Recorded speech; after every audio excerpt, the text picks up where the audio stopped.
So this is post GNet second race, and it was not too good.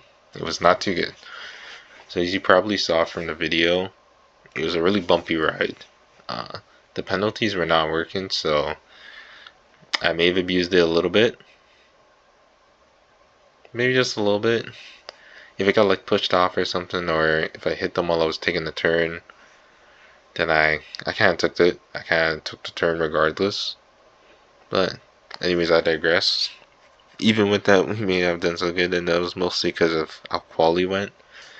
Unfortunately, I was hitting 1 minute 50, but the AIs were solid like 140 to 145, so I was not able to break through in quali, and because I started P18, that did not set us up for success. I'll tell you that.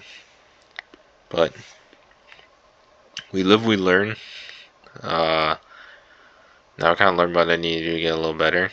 I defended, I think, okay, but I could have done a little better. So I thought for next race I can lower the difficulty down a little bit to where it was what I'm used to, which is 81, or let's say 82 with a 1% variance, so they're in between there.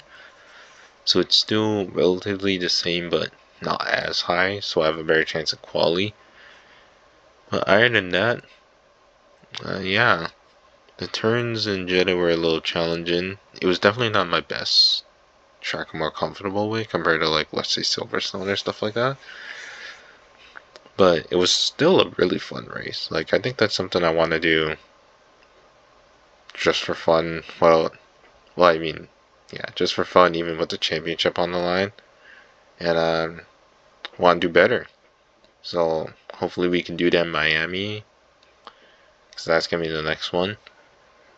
So I'm gonna do around the same format. I also chose not to put a video at the start, or me talking at the start, since I think I didn't really have too much to say at the time. And yeah, I think it's a little better to put it here. So yeah, game plan's relatively the same. We really gotta push up because I've fallen out to 14th. As you can see, we're not looking too hot, but we can bounce back, and that's kind of what I counted on. I still want to finish first. We got 20 races left to go, and I think I can do it. The lower difficulty should help, at least with quali, but that's not going to be close enough for me to win the race. So I gotta make sure I take the control and stuff I learned from Jeddah and try and apply in Miami, especially with the long DRS zones of Miami. That may be one of the trickier parts, but yeah. Well, wish me luck, and hope you guys have a great day.